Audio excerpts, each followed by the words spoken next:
प्रभु चाहते हैं कि वो सबको उस गंभीर बीमारियों से बचाए। प्रभु चाहते हैं कि उस संघर्ष भरे जीवन से वो आवे।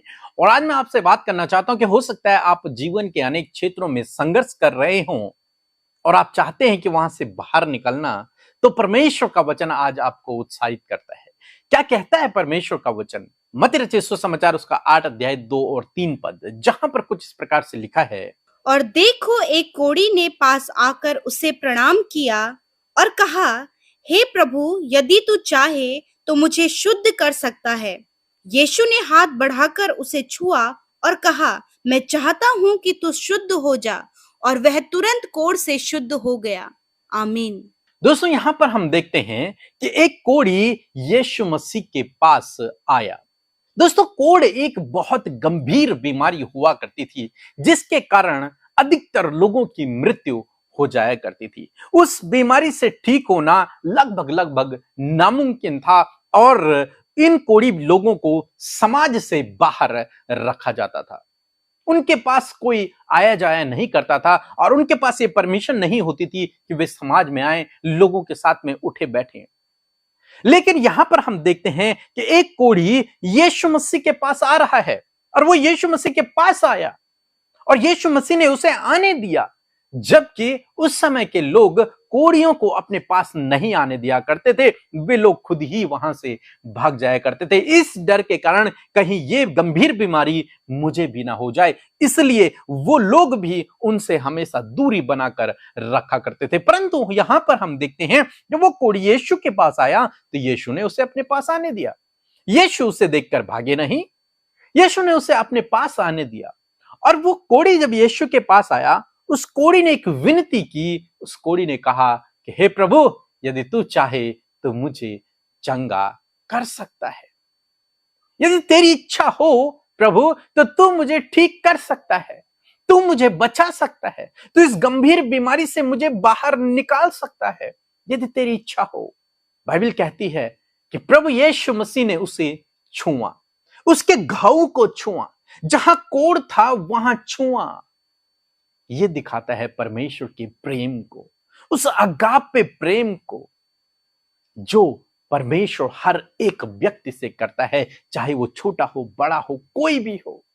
समाज ने तो उस व्यक्ति को ठुकरा रखा था, समाज में तो उसका कोई आदर सम्मान नहीं था, लेकिन प्रभु यीशु मसीह की दृष्टि में वो कोढ़ी व्यक्ति भी इंपॉर्टेंट है, वो कोढ़ी व्यक्ति भी बहुमूल्य है, वो कोढ़ी व्यक्ति भी उतना ही महत्व रखता है जितना कि प्रभु यीशु मसीह के चेले या फिर आप और हम।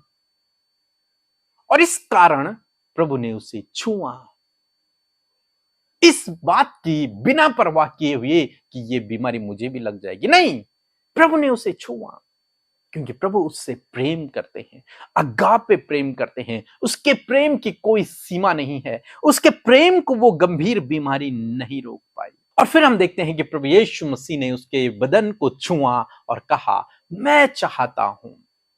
प्रभु चाहते हैं कि वो शुद्ध हो जाए, वो ठीक हो जाए। प्रभु चाहते हैं कि वो उस गंभीर बीमारी से न मरे।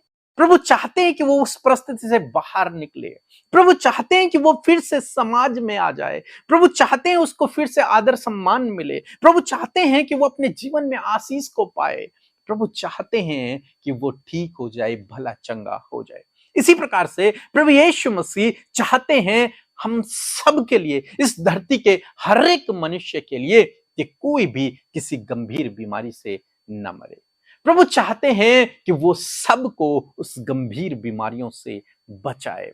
प्रभु चाहते हैं कि उस संघर्ष भरे जीवन से वो आपको बाहर निकाले, उन परिस्थितियों से आपको बाहर निकाले और आपके जीवन में सब कुछ ठीक कर दे।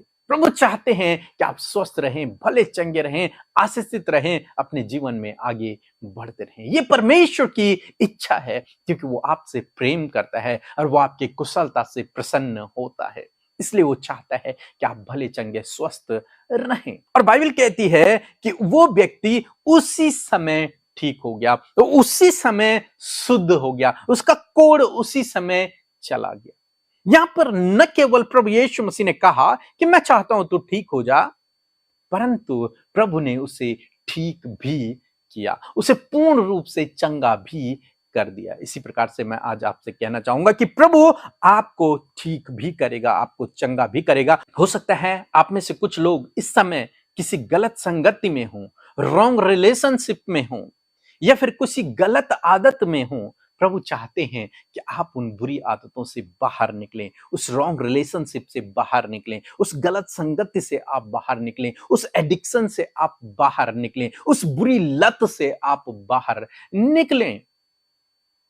और यदि आपके मन में भी ये इच्छा है कि मैं चाहता हूं प्रभु कि मैं इस परिस्थिति से बाहर निकलूं, मैं चाहता हूं प्रभु मैं इस एडिक्शन से बाहर निकलूं, इन गलत बातों से बाहर निकलूं, तो प्रभु आपके जीवन में उसी प्रकार से कार्य करेगा। जिस प्रकार से प्रभु ने इस व्यक्ति के जीवन में काम किया, इसे उस परिस्थिति से बाहर निकाला, उसी प्रकार से प्रभु आपके जीवन में भी काम करेगा और आपको उस एडिक्शन से, उस बुरी लत से, उस रॉन्ग रिलेशनशिप से, उन गलत बातों से प्रभु आपको बाहर निकालेगा और संघर्ष भरे जीवन से प्रभु आपको बाहर निकालेगा।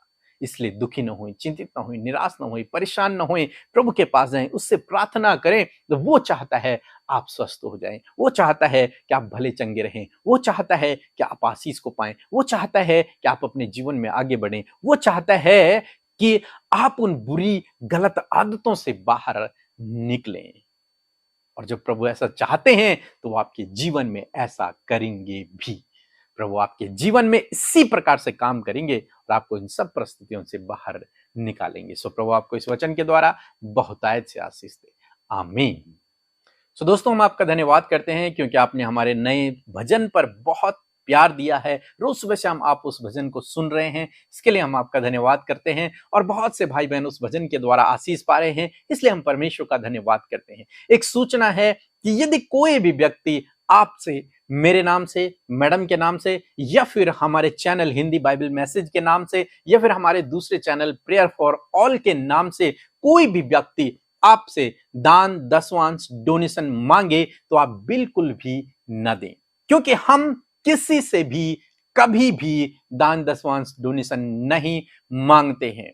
जो हमें सपोर्ट करते हैं, जो हमें देते हैं, वे अपनी इच्छा से देते हैं। प्रभु उनके मन में कार्य करता है और वो अपनी इच्छा से देते हैं, परंतु हम किसी से नहीं मांगते हैं। तो यदि कोई आपसे हमारे नाम से मांगे तो आप बिल्कुल भी न दें, क्योंकि आजकल बहुत फ्रॉड हो रहा है। इस फ्रॉड से आपको बचना है। सो प्रभु आपको इसके लिए भी ज्ञान, बुद्धि, समझ से भरेगा। तो आप इस बात को जान लें कि हम कभी भी किसी से भी किसी भी प्रकार का दान, दसवांश, डोनेशन नहीं मांगते हैं। सो प्रभु आपको आशीष दे।